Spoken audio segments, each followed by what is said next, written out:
Thank you for tuning in to the GSMC Basketball Podcast, brought to you by the GSMC Sports Network. I'm your host, as always, Nelson, today on this Monday morning, afternoon, pardon me. And there was a lot to talk about in terms of basketball over the weekend. I spent some time last week talking about March Madness, and now we're going to focus our shift back towards the NBA because, again, a lot happened this week. So, in our first segment, as you could see, we have LeBron James.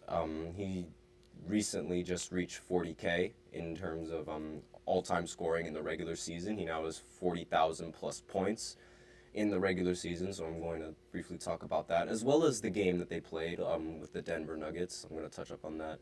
And in the second segment, we are going to talk about the Boston Celtics and their recent win against the Golden State Warriors. And in the third segment, we're going to give a quick recap of all of the games that happened from this previous weekend. Well, all the important games that happened this previous weekend, because there were a lot of games that happened this weekend, as you guys probably know. And we also have a special fourth segment, as always, so stay in tune for the third segment to figure out exactly what that is. And before I begin with this first segment, I'd like to remind everybody, as always, to please use the link in the description below to get your comments recognized, and it'll go right up at the top of my screen. The link is GSMCPodcast.net. It's displayed below the ticker as well as in the link in the description. And that's all you got to do now. It's a lot easier this time, given how it's a much smaller link. So with that out of the way, let's go right ahead and go into everyone's favorite topic of conversation, which is LeBron James. It seems like everything on the media is LeBron. Some people love it, like me. Some people can't stand it, like a bunch of my friends and a bunch of my sweet mates. They cannot stand the fact that LeBron is constantly being on the media and constantly being everywhere. But being the oldest player in the NBA and still being as good as he is really something that a lot of people take for granted just because his name is LeBron James. So, as I said previously, LeBron, he recently reached the 40,000 points mark for the regular season. He is the only player in NBA history to ever reach that point, 40,000 points. Now, being the only player in the NBA to ever do that is absolutely insane, especially when you take into consideration how a lot of people don't really consider LeBron a scorer. Like, it's crazy to think about how scoring might not even be the best aspect of LeBron's game. A lot of people point at LeBron's IQ or his passing as being a key aspect to his game and one of the best aspect of his game. And it's the fact that LeBron is capable of doing both on the court at any given point in time that really makes him stand out. Because again, usually you'd expect just pure scorers to reach this phenomenon and to pass Kareem Abdul-Jabbar in points. Like, for example, Kareem, Karl Malone, can't stand using his name, Kobe Bryant, Michael Jordan, all of these guys that are in the top 10 in scoring are known specifically for their scoring. But LeBron is different. He's known for doing everything else on the basketball court. And as of right now, there's really I don't think there's any more of an argument for LeBron not being the GOAT. There's zero argument whatsoever. He literally has a triple-double when looking at total stats. 40K points, 10K plus rebounds, and 10K plus assists. That is absolutely insane when you just think of just the overall grasp of LeBron's career and his legacy. It's absolutely ridiculous just what he can do on the basketball court. And it's come to the point now where it's if you think Michael Jordan's the GOAT, you just have a bias towards Michael Jordan. I really, genuinely do not see a single argument for Michael Jordan being the greatest basketball player of all time anymore. And, like, it doesn't make any sense to me why people are just so reluctant to even put LeBron in, like, in a top two or a top three scenario, and they still have all of these, like, players over him. It doesn't make any sense to me, because LeBron is literally the greatest all around player that this league has ever seen. There is absolutely no part of his game that needs improvement. The only real part of his game that, like, I think everyone, even LeBron fans, can agree with is lacking is his free throw percentage. Like, his free throw shooting over, like, the span of his career, it's not necessarily the greatest. Like, it is good. I mean, 73, but, like, averaging around, like, 70% from, like, the free throw line as an elite player like he is, it's not really, like, it's not really something that's to be expected. Usually, like, the elite scorers and, like, the best of the best players, they always have a very high free throw. Like Kobe Bryant, and Michael Jordan, and Kevin Durant, and Stephen Curry, they all have a very high free throw. And well, apart from, like, centers who, like, they aren't really known for their free throws. Kareem and, like, Shaq, all of those players aren't really known for their free throws. But given how good LeBron is, and given how his play style is more like a guard, with the fact that he holds the ball and, like, he controls the offense most of the time, it's not really expected for someone like that to really struggle from the free throw line. But that's literally the only part of his game that I think anyone can agree that, like, needs work, or, like, not even needs work, that isn't, like, elite, I guess you could say, because everything else he can do at an elite level. He can rebound the ball, he can play make, he can score, he can shoot, he can drive to the basket. He has everything that you could ever ask for in an NBA player, and it really I just don't understand what the logic is and what the bias is anymore towards Michael Jordan. Like, the ring debate, I think, is by far the dumbest debate in all of sports. I can't stand the ring debate whatsoever, because not only does the ring debate not take into account any context, but it also completely diminishes the rest of the players that were on the roster. Like, when you talk about Jordan, you say, oh, 6 rings, and, like, even in every other sport, you talk about, I'll bring up football, for example. You talk about Tom Brady, you always bring up the rings. You talk about Jordan, you always bring up the rings. And it's like, I understand that those players are are contributed a main factor and a big winning factor into, like, getting all those championships. Like, they wouldn't have won the championships without any of them, like, whether it be Tom, whether it be Michael Jordan. But at the same time, they also wouldn't have won championships without their players on the team.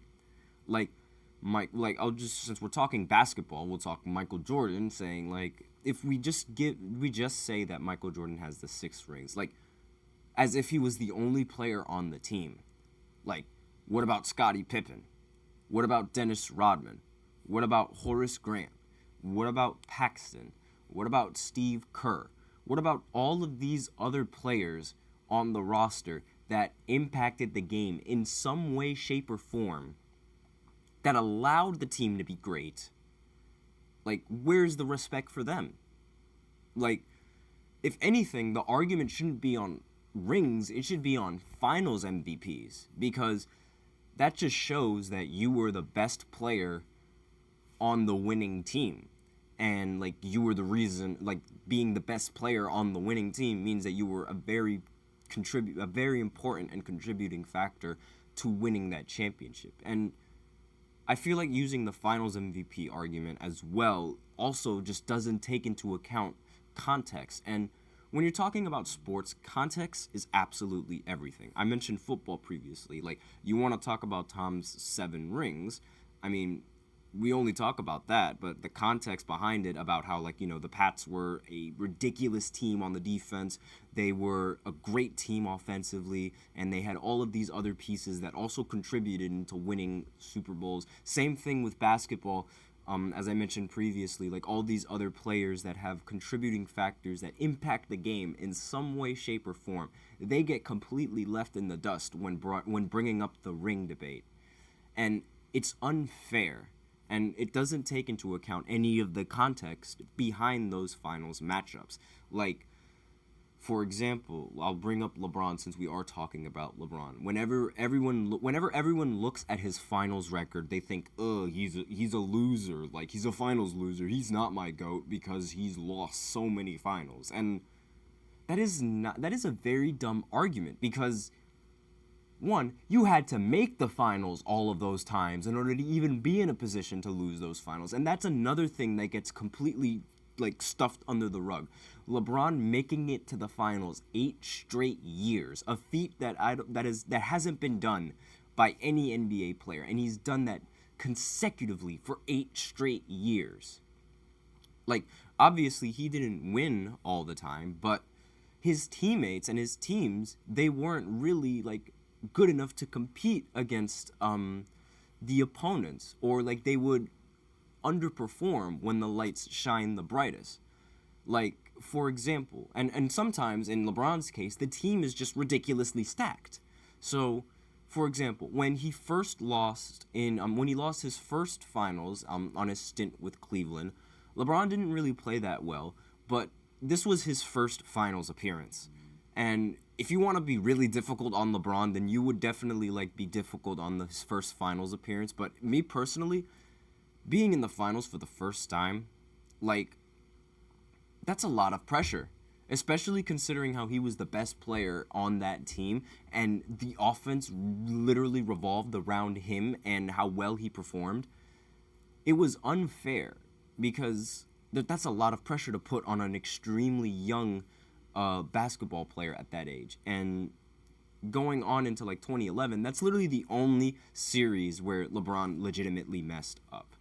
Yes, as I mentioned in the somebody in the comments, Austin Angulum, I don't know, forgive me if I botched your last name, said 2011 Mavs was bad. Yes, that is the only loss, the only finals loss in LeBron's career where it was legitimately his fault. And people still bring up that finals to this day because that's literally the only argument that they could have for LeBron because he played bad in that one series. And while yes, it's inexcusable. I'm not even gonna make an excuse for LeBron playing bad in that series. Absolutely inexcusable the way he played. However, later on in his career, when he continued to make the finals over and over and over again, we've seen that improvement in all sorts of moments, whether it's clutchness, whether it's they need a basket, overall stats, efficiency, all of that, it's all gone up, and it's done nothing but improve going further down the road in LeBron's career.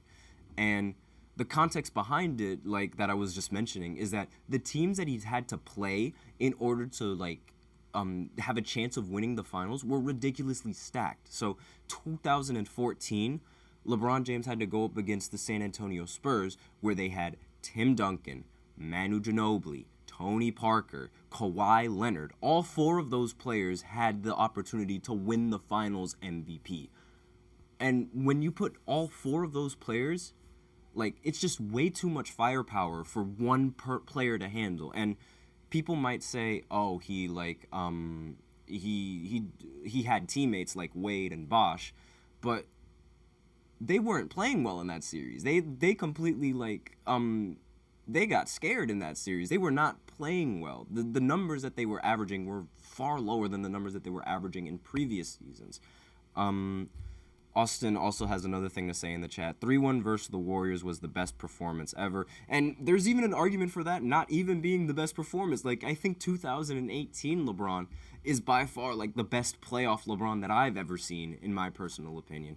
But obviously he got swept in the finals, unfortunately. But again, going back into the context, the Golden State Warriors, they won 73 games. And then they picked up Kevin Durant, who was the second best small forward, only behind LeBron James. That team, when you just think about it, 73 wins, and then adding the second best small forward in the league, that's unbeatable. Combining that with the two greatest shooters, with two of the top 5 greatest shooters in NBA history, allowing Kevin Durant to operate the way he needs to, because you can't leave those guys open. It's unfair. Like, and there was absolutely no pressure on Golden State. Like, they had the finals in the bag. They had it every single year in the bag. And the only reason why they didn't three-peat was because Kevin Durant and Klay Thompson got hurt. Like, we all know that the Raptors in 2019, they only won because Kevin Durant and Klay Thompson got hurt. And that is the context that doesn't get talked about when you talk about LeBron and his finals record. And it's completely unfair, because I don't know how you expect anyone to beat that Golden State Warriors team with how the Cleveland Cavaliers were playing in that final series. The only player that really showed up for LeBron James was Kyrie Irving. And I'm sorry, but while Kyrie Irving is a phenomenal basketball player, just LeBron and Kyrie Irving aren't enough to outscore Steph Curry, Klay Thompson, and Kevin Durant. That's just not enough. Not to mention Andre Iguodala coming off of the bench, who was a Finals MVP in 2015. Or Sean Livingston, who I've never seen him miss a single mid-range when he was on Golden State. When you take all of that into consideration, it makes total sense how LeBron couldn't get a good Finals record. And if Kevin Durant did not make that move, chances are LeBron would be sitting on a lot more championships than what he is right now. And it's the context that is not taken into account when talking about LeBron. And it just doesn't make any sense to me whatsoever. But with that, we are out of time for the first segment. So now we are going to go into the second segment, where I talk about the Boston Celtics getting their revenge on Golden State by blowing them out. And blowing them out, saying that they got blown out is honestly very generous. And I can't say what I want to say live on stream, because it's against the rules and regulations, but they really did them dirty this game. So stay tuned for that after this short break. I feel like I'm losing my mind. Is everybody in the world blind? Please, Lord, give me a sign, a sign. I feel like I'm losing my mind. Is everybody in the world blind? Please, Lord, give me a sign, a sign.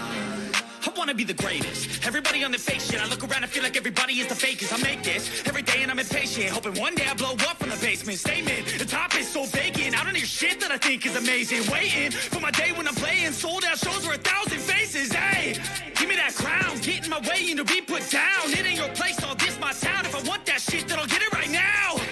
I'm losing it, the noose it fits, some losing shit, a stupid myth. You choose to live or choose to dip, you choose to fight or lose your grip and lose a gift. Oh. I feel like I'm losing my mind. Is everybody in the world blind? Please, Lord, give me a sign, a sign. I feel like I'm losing my mind. Is everybody in the world blind? And we are back with the second segment of the GSMC Basketball Podcast, brought to you by the GSMC Sports Network. And in the second segment, we are going to talk a little bit about the Boston Celtics and how their recent game going up against Golden State. And obviously, they matched up against each other in the finals a few years ago. So I'm just going to talk about that as well. But before I begin and really talk about this segment, I'd like to remind everybody, as always, to please use the link in the description or the link displayed below the ticker to get your comments recognized. The link is GSMCPodcast.net. Helps the show, makes the show much more interactive between myself, the host, and you guys, the viewers. And the link is in the description, and it is displayed below the ticker on every show segment. And remember to donate, because it really helps the show.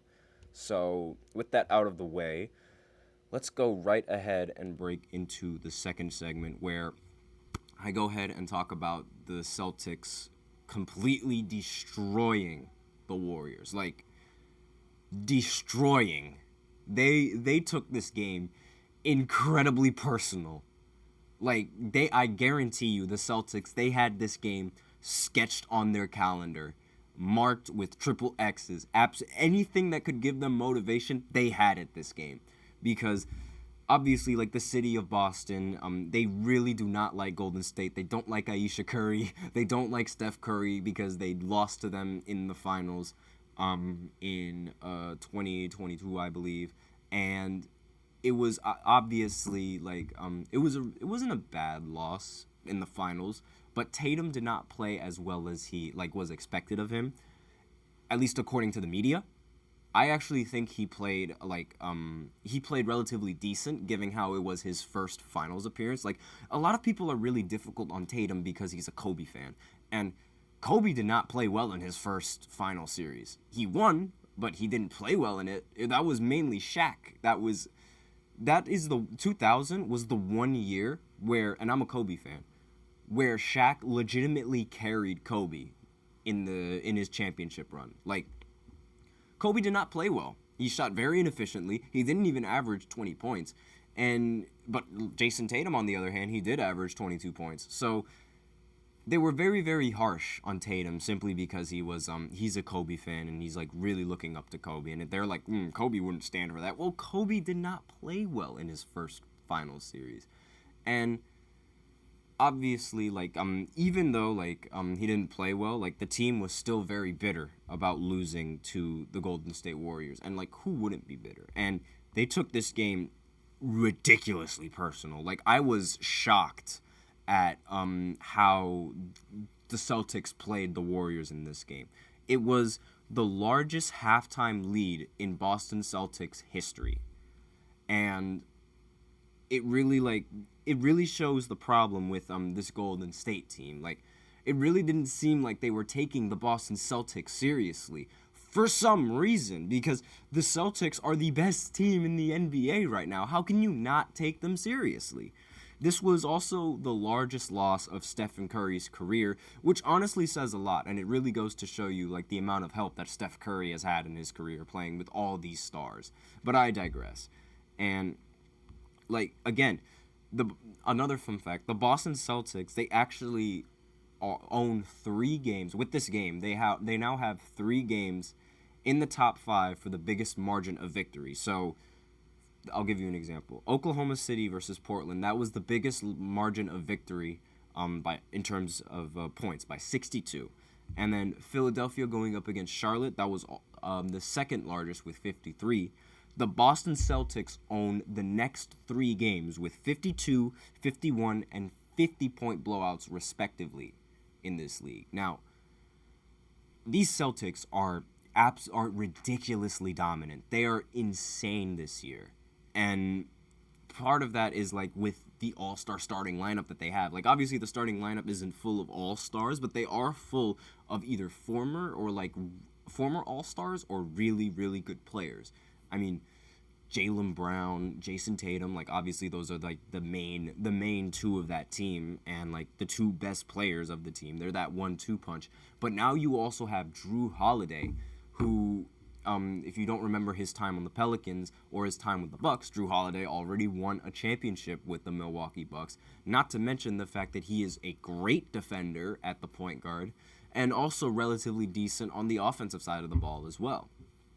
And being surrounded by, like, players like Tatum and Jaylen Brown who can help create shots for you, he's not asked to really do much as he was asked to do on the Bucks. So this is a great situation for him and a great scenario for him. Derek White, he's turning into a star. There was a stretch where he was averaging 20 points per game, and we already know how good of a defender Derek White is. So that's another thing that really strikes me with the Boston Celtics. They have a very strong starting lineup, and they're dominant on both the offense and the defensive side of the ball, which makes them the best team in the Eastern Conference by far, because their defense is elite and their offense is also elite. Not to mention Kristaps also being in the starting lineup as well, given his length and how tall he is, and the fact that he could shoot the ball. Like, it just gives the Boston Celtics so much more options than any other team in this league. And one thing I want to talk about is the Warriors' game plan going into this game. Now, Draymond Green, I'm just going to pull up the quote real quick. He said that they implemented their defensive strategy 15 minutes before they left the locker room. Now, I put implement and defensive strategy in air quotes because their strategy was to not play defense on Jaylen Brown. I know it sounds completely crazy, like out of their mind, completely crazy, to just leave Jaylen Brown open, but that was the game plan going into this game. And I'm like, what? Your game plan going into this game was to leave Jaylen Brown open? Like, I understand, sure, Jaylen Brown, like, he might not have a left hand, but that doesn't mean he can't shoot the ball. Like, what? He shoots 50% from the field and 36% from three. That is not someone to leave open. Like, and he torched them. Literally to open the gate out. He completely torched them. Like, what did they think? They think he wasn't going to shoot the open three? If you watch that game, you guys should have seen that game. If you watch that game, it was like practice shots for Jaylen Brown. That's how wide open they were. They were giving him Westbrook and Ben Simmons treatment. And you're the one who is a 36% three-point shooter and a 50% shooter from the field. You don't do that. And it boggles my mind to think that was the defensive strategy that Steve Kerr came up with going into this game. Leave Jaylen Brown open. Like, are you serious? The second best player on the team, you're going to leave open from three? Are you kidding me? I genuinely, I have no explanation for this defensive strategy. Zero explanation whatsoever. Because Jaylen can shoot, and it's like, what, did you not remember? And like, it's odd because Jaylen Brown, like, he played very well in the finals series against Golden State. And that's the impression that they picked up from Jaylen Brown, that he couldn't shoot and that, like, he was scared to shoot. Like, what?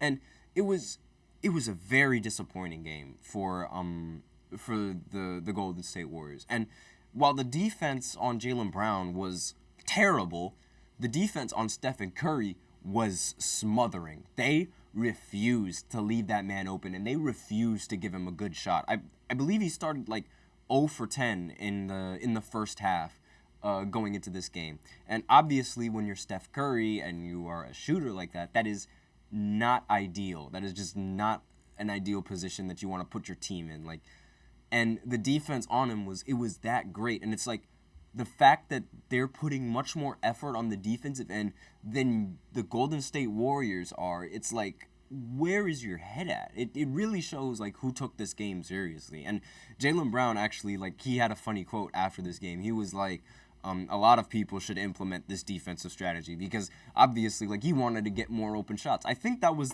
the most open shots that Jaylen Brown has had in this entire season. And again, like, I have no explanation for why they just left him open like he was Ben Simmons or Russell Westbrook. Like, I genuinely don't know.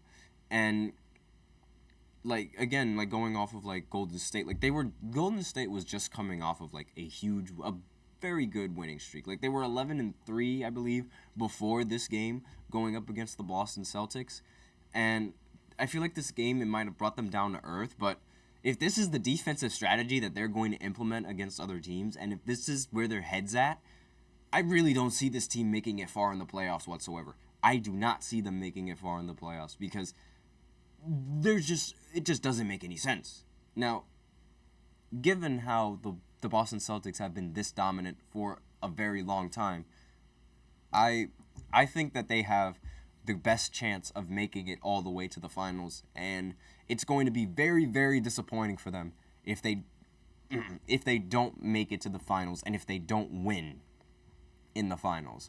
Like, the window of opportunity for Boston could not be any bigger right now.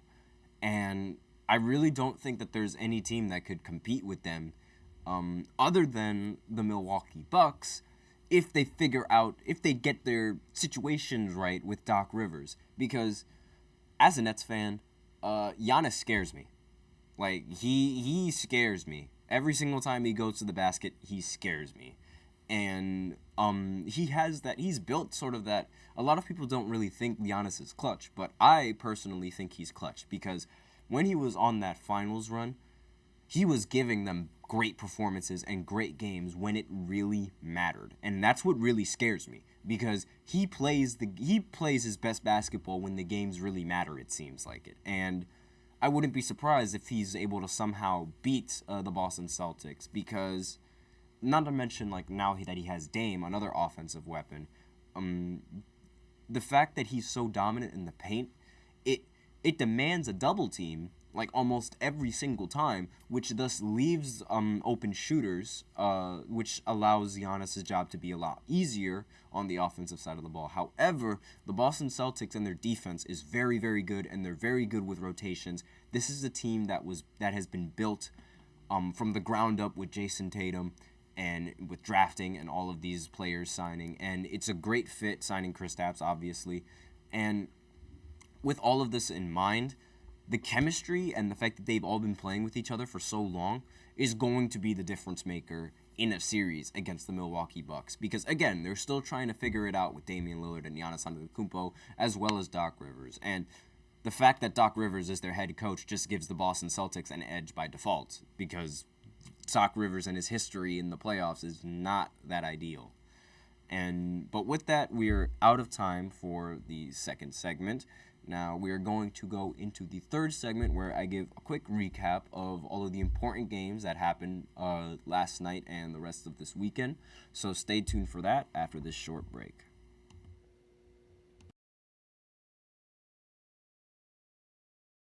For the best and latest podcasts available anywhere, go to the podcast app on your cell phone and type in GSMC to access free content-rich podcasts on health and wellness, book reviews, sports, entertainment, relationships, social media, movies, technology, finance, and even weird news. Subscribe and download the GSMC Podcast Network's family of shows, available everywhere podcasts are found.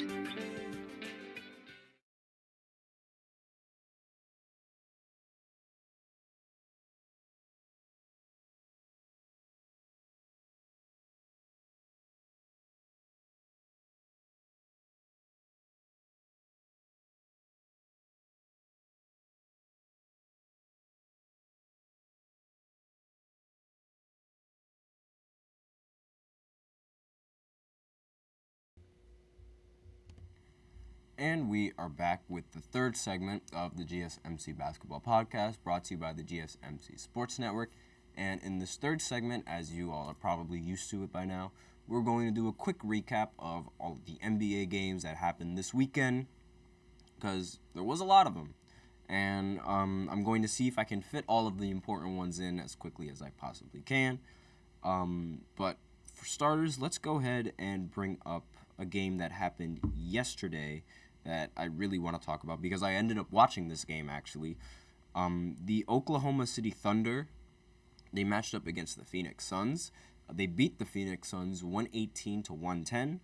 And I really wanted to highlight this game because JioSaavn Nurkic had 31 rebounds. And he had 14 rebounds 6 minutes into the first quarter. And those 31 rebounds, despite him losing, breaks the Suns' record for most rebounds in franchise history. So now JioSaavn Nurkic owns that record as a Phoenix Sun. And the last 4 players to ever get 30 boards in a game are Nurkic tonight, Kevin Love, which was all the way back in 2010, Charles Barkley, which was all the way back in 1996, and Dikembe Mutombo, which was also back in 96. So he is in elite company right now, being one of the very few players that was able to get 30 boards in a game.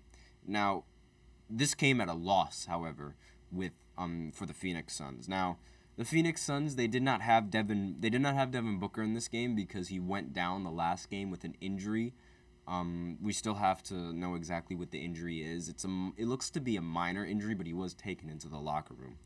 And Bradley Beal, he was available for this game, though, and he definitely showed up. This was definitely the Bradley Beal that I know from Washington. He ended the game with 31 points, 6 assists, and 4 rebounds on 10 for 14 shooting.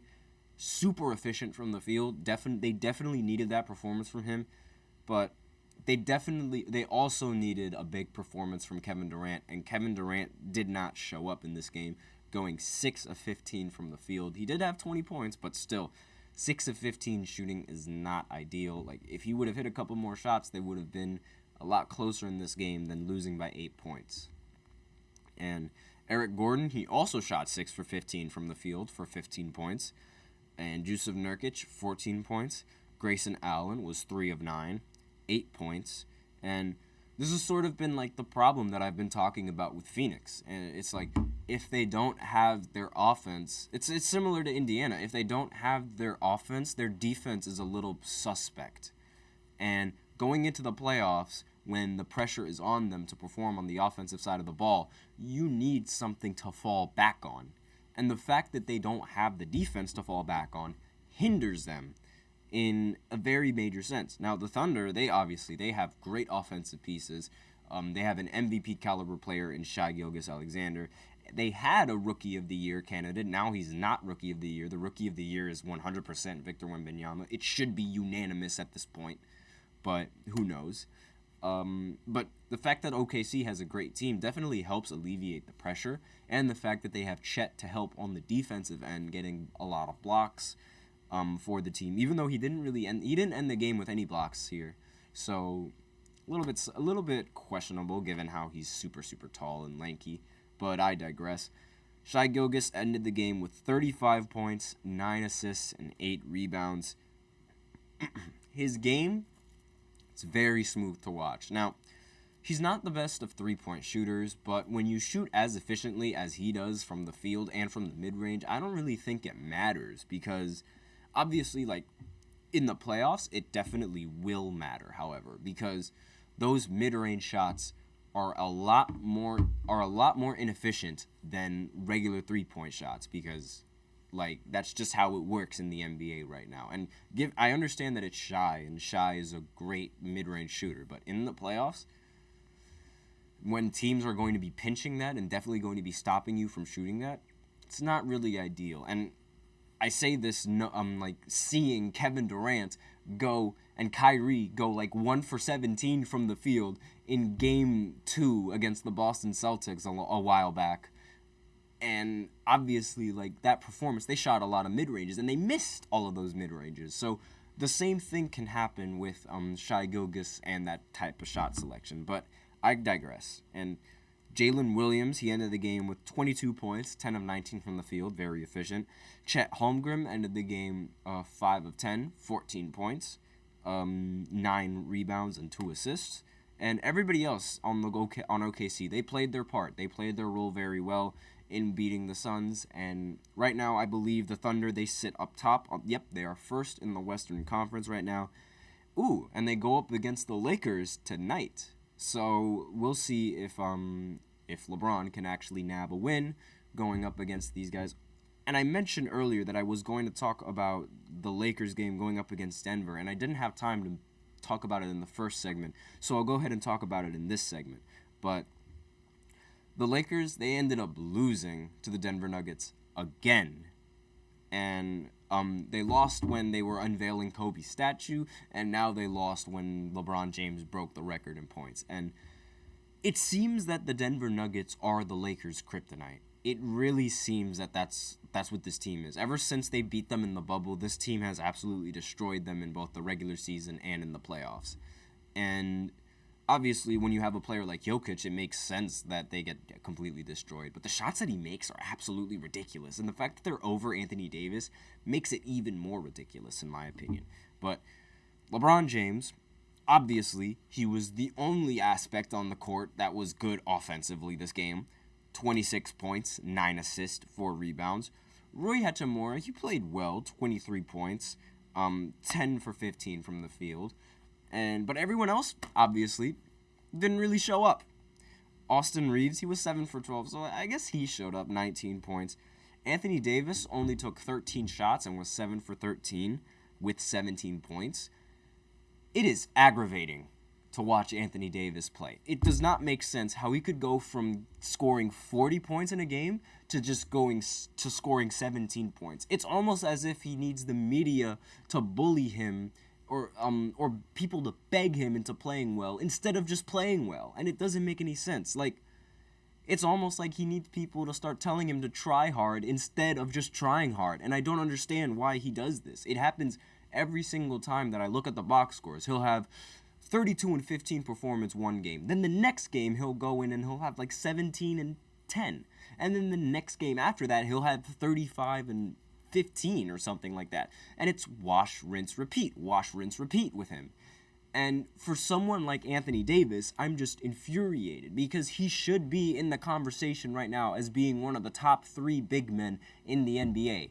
But instead, he's on the lower half of the top 10, which is, like, it's not bad, but it's disappointing for someone who's as good as Anthony Davis. And it just aggravates me. It really just aggravates me because it's going to be another year where LeBron doesn't have the help that he needs to go into the playoffs. And the Nuggets this game, they came prepared to hoop. Jokic ended the game with 35, 10, and 7. Jamal Murray ended the game with 24, 11, and 6. And Michael Porter Jr. ended the game with 25, 10, and 4. So the 3 important players ended with double-doubles on this team. And Michael Porter Jr. did not miss a single shot. So it makes total sense that the Lakers ended up losing this game because of how great the players on the other team are. And it's just too much firepower for the Lakers to work with, especially when not every single player is showing up. Like D'Angelo Russell, 6 for 13 from the field with only 17 points. And everyone else below that could not reach double digits. Spencer Dinwiddie, he's not lived up to any of the hype that these Lakers fans were expecting. He's just another guy that comes off of the bench at this point. He only had 3 points, was 1 of 4 from the field. He's not been playing well for the Lakers whatsoever. And again, it's incredibly infuriating because Spencer Dinwiddie is the type of player that could average 20 points per game, and he doesn't. Does not make any sense. Now, the Nuggets, I really like. A lot of people, like, obviously because there's LeBron on the team, like, they're afraid of going up against LeBron in the playoffs. I really don't think that the Nuggets have anything to worry about going up against LeBron or the Lakers in the playoffs, and I think it's going to be a sweep if they go up against them again, because given how this team played. Now, let's look at some of the other important games that ended up happening this weekend. The Boston Celtics, they played the Warriors, I mentioned earlier, but they also played the Dallas Mavericks. That was Kyrie's game where he returned to Boston, and a lot of people don't like Kyrie, obviously, because especially Boston fans, because of how he snaked them and how he legitimately snaked my franchise with the Brooklyn Nets. If you're a Boston fan or if you're a Brooklyn fan, you do not like Kyrie Irving. And the Celtics, they ended up blowing out the Mavericks in this game. Everybody played well in this game against, with the Boston Celtics. And on the Mavericks side, Kyrie Irving did not play well. He only ended the game with 19 points and was 9 for 23 from the field. Not a great performance coming in from Kyrie Irving. Really not. And I don't really need to touch on that game much because, I already talked a lot about the Boston Celtics in the previous segment and how dominant they are. They're definitely finals bound, assuming they don't choke yet again. But this team, it really has a lot of expectations, and they really have to live up to these expectations. Now, let's see. And any other important games that happened this weekend? The Clippers, they matched up against the Minnesota Timberwolves yesterday. And the score of this game looks like it was from 1998. The final score was 89-88. The Clippers ended up winning. And obviously, the Timberwolves, before going into this game, they were the number 1 team in the conference. And the Clippers, they're still fighting for that number 1 spot. They're stuck in the 4th right now. They're behind the Nuggets, the Wolves, and the Thunder. But they are obviously a competing team. And they won this game with James Harden missing every single shot he took. He was 0 for 10 from the field with only 4 points, and they still won. Granted, it was by 1 point, but, they still won. Kawhi ended the game with 32 points. Norman Powell ended the game with 24 points, 9 for 13. He's very underrated because he comes off the bench and he plays for the Clippers. I will say that he is an extremely underrated guard who can definitely create good looks for the Clippers and is a very vital piece to the bench. The Paul George did not show up in this game whatsoever. 5 of 16 from the field, 15 points.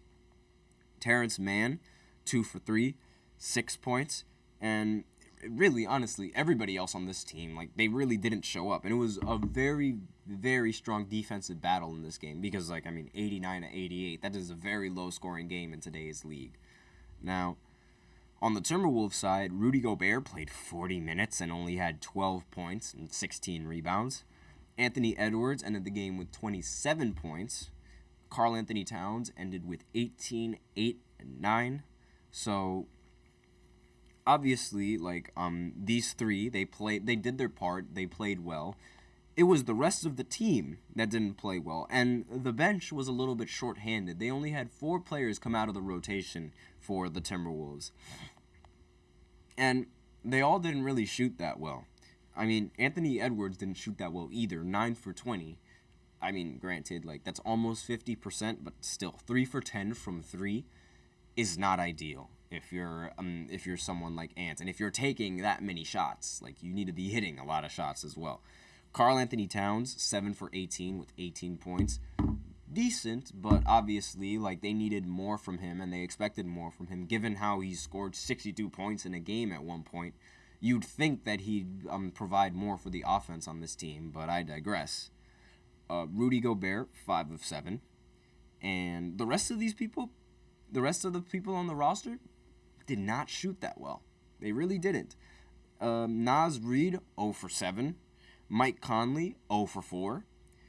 Let's see. Monte Morris, 2 for 4.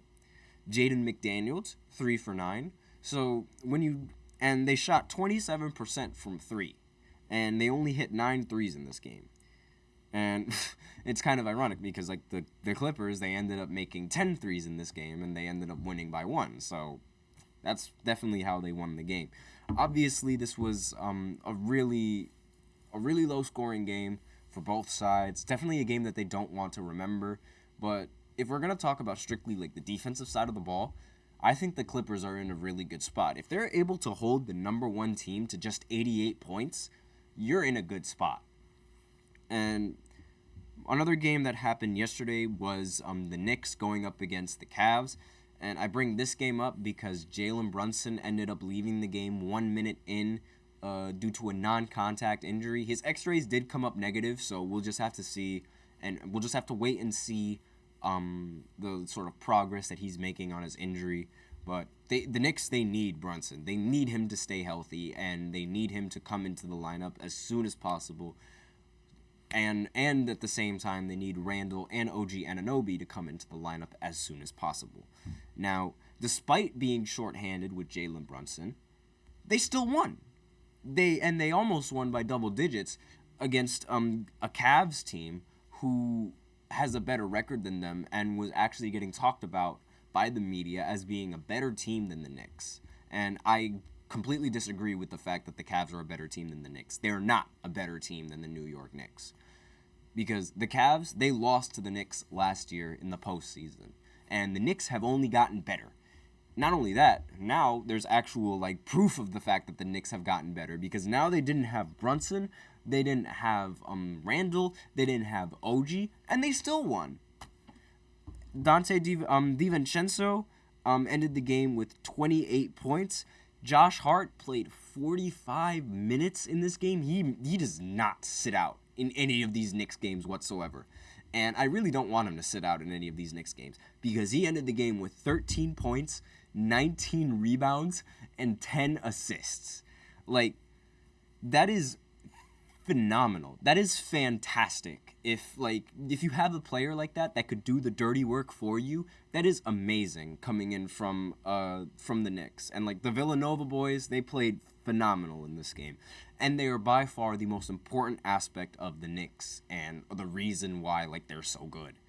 And Bogdanovich, who they recently acquired in a trade, ended the game with 20 points. So he's also a great option for scoring coming off of the bench. And when you take all of these matters into account, I think the Knicks have the best chance of beating the Boston Celtics when they're healthy, because they have a great starting lineup. They have a great rotation. They have great defense when you put in OG and Josh Hart in the lineup, and they also still have like the chemistry and the offense that they need to sort of operate.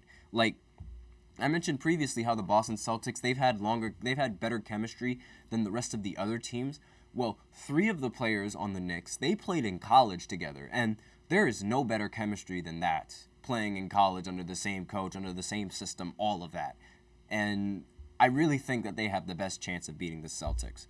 But with that, we're out of time for this 3rd segment, so now we are going to go into the 4th segment, because there is a new leader in NCAA total points for basketball.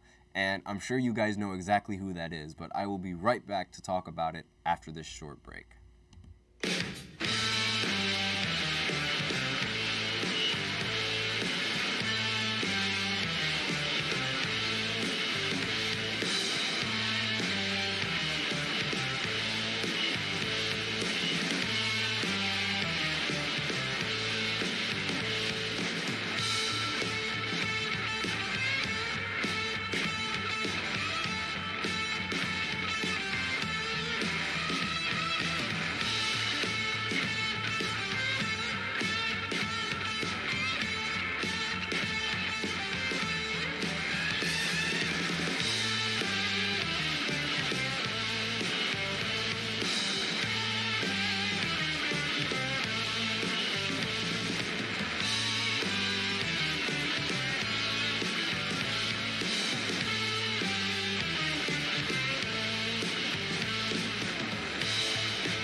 And we are back with the 4th segment of the GSMC Basketball Podcast, brought to you by the GSMC Sports Network. And today, in this 4th segment, we are going to be talking about the NCAA and how there is now a new leader in total points in NCAA basketball, and that is Caitlin Clark. And I'm sure you guys know exactly who Caitlin Clark is. She's taken the media and the NCAA women's basketball by storm this past year, as well as last year when she made it to the NCAA finals, making it through the March Madness tournament for women's basketball. And recently, Caitlin Clark beat the Iowa Buckeye. Jesus Christ. Caitlin Clark, part of the Iowa team, played against the Ohio Buckeyes women's team, and they were the second ranked team in the NCAA for the women's team, and Iowa recently beat them. So with this in mind, she ended the game with 35 points as well, and she passed Pistol Pete in terms of total points in NCAA. In my personal opinion, she is the greatest college athlete the NCAA has ever seen. And it's honestly like it is amazing how I would have never expected anyone, let alone, like, I don't want to be like rude or like derogatory in any sort of way. I would have never expected like a female basketball player to even get close to breaking a record like that, and she was able to do it.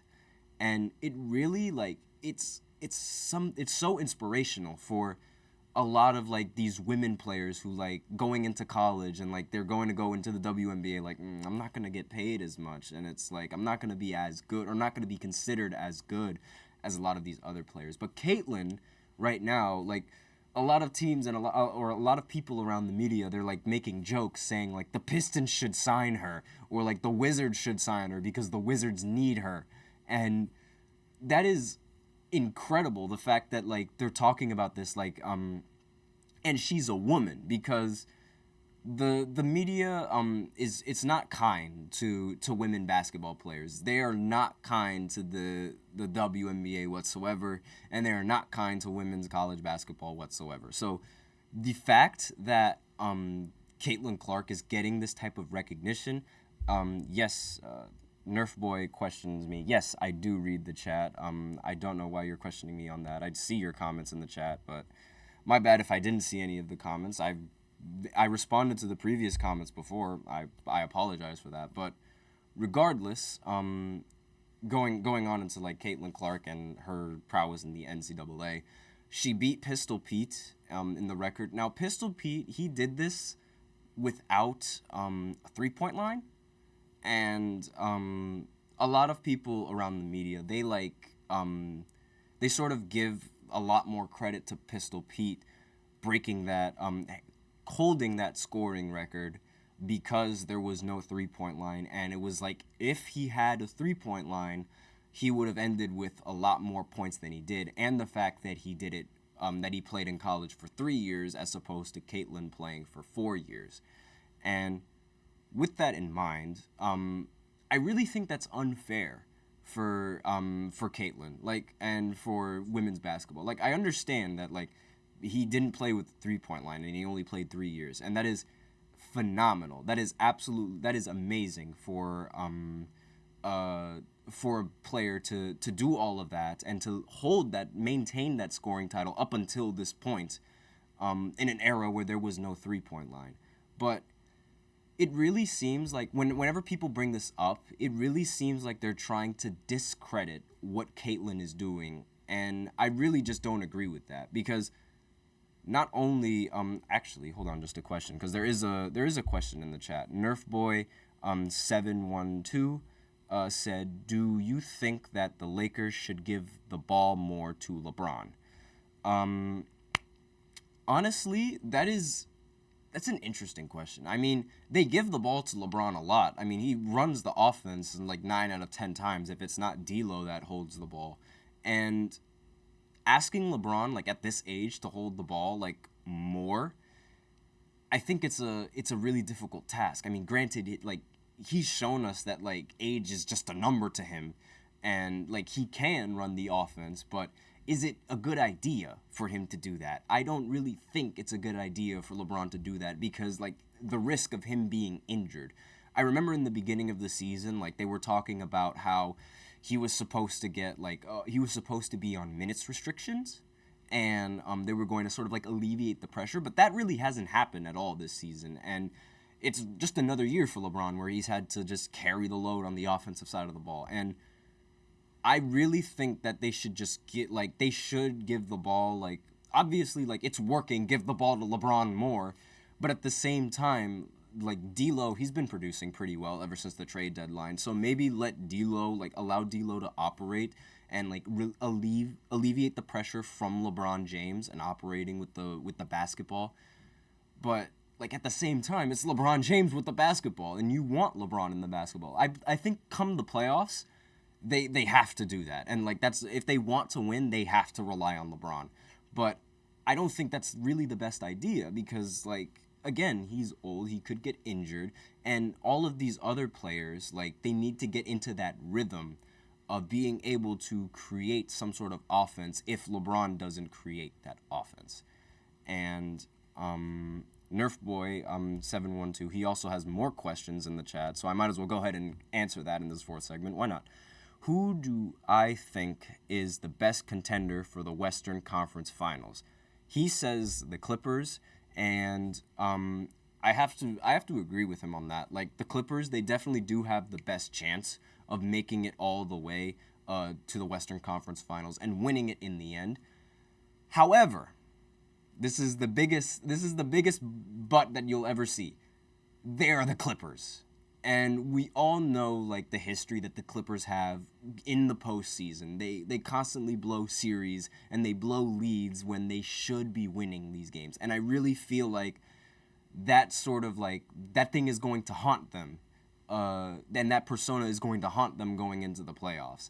So with that in mind, I think Denver has a better chance of making it to the Western Conference Finals and winning the Western Conference Finals.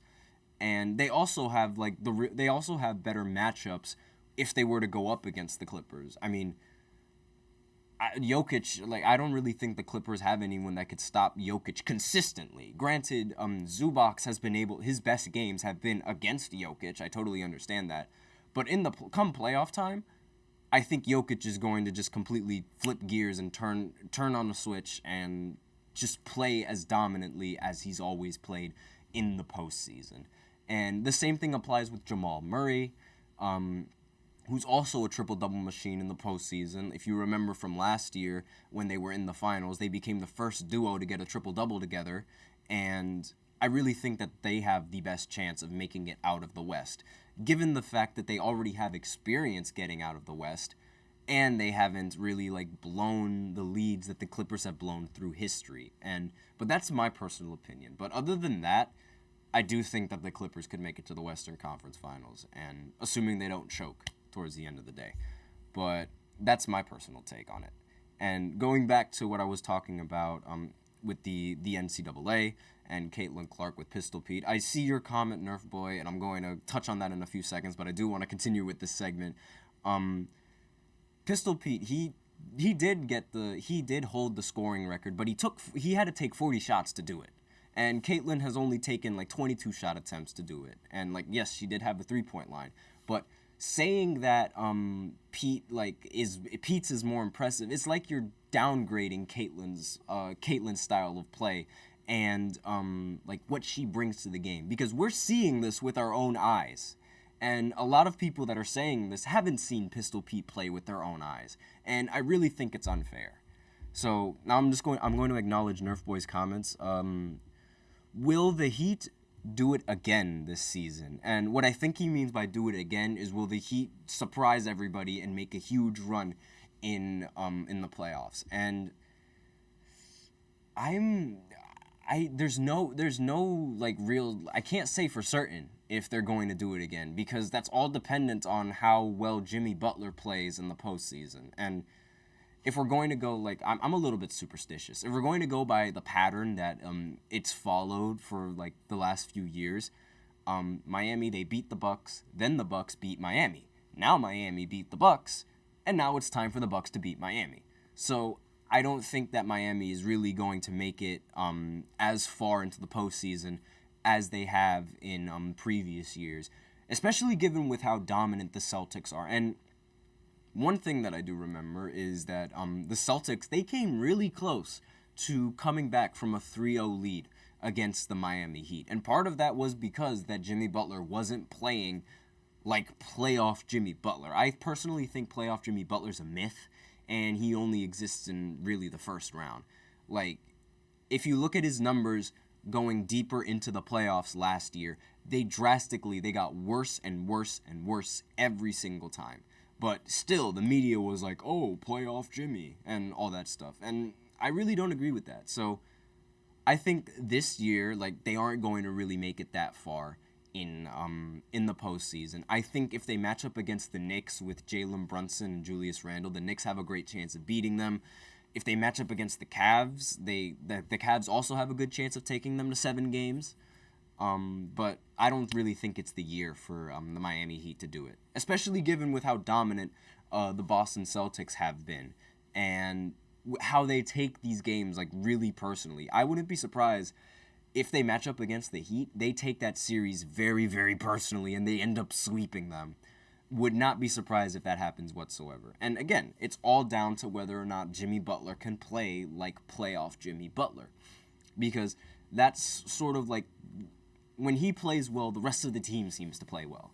And that's the driving force that the Miami Heat have. And that was something that they were missing in the postseason and in the finals going up against Denver. So I don't really think that the Heat have what it takes this season to do what they've done in previous seasons. That's just me, though, especially given how like powerful like the Celtics and the Knicks are in the Eastern Conference. That's just me. But going back to the NCAA leader in points, it's sort of like it's negating like all of Caitlin Clark's accomplishments, because we've seen it with our own two eyes and we see what she's doing, and she's probably the chosen one to bring the WNBA fame. That's how I view her. I really see her as the chosen one to bring that the viewership that the WNBA needs. Similar to how Michael Jordan brought all the viewership that the NBA needed at a time when the NBA wasn't that popular in the 80s, like before Michael Jordan like was what was known as the player as he was when his time with Team USA 1992, the Dream Team, all that kind of stuff. And it brought attention to the NBA on a global scale.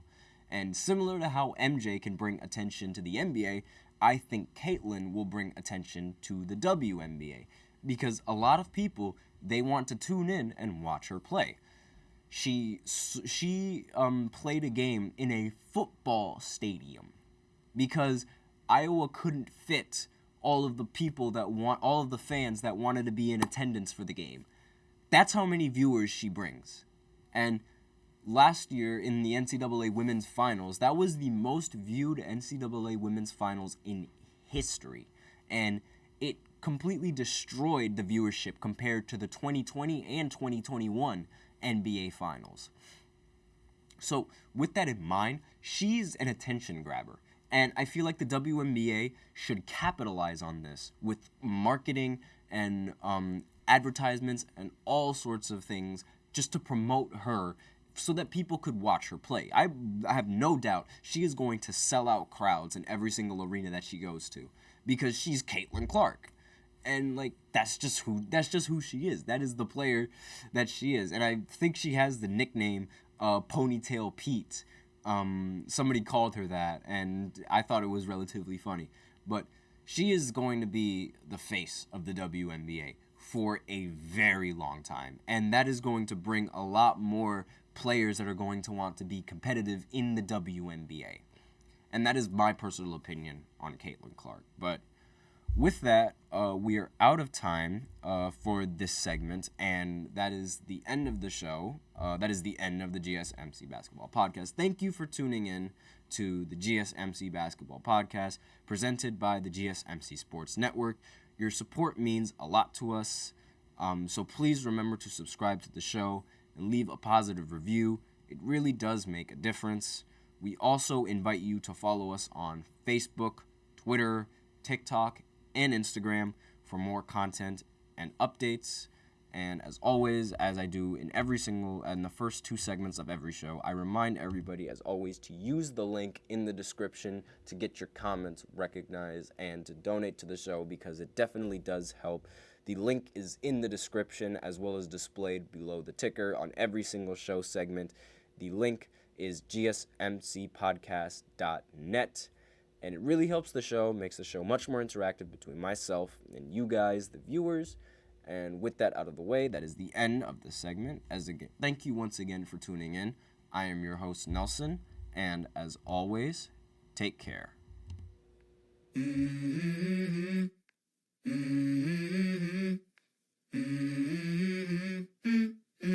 Let's go. I wake up to a little bit of drool on my pillow, feel like it's gonna be a bad day. Yeah, I'm tired of shit, and the coffee ain't hit yet, damn, ain't that great.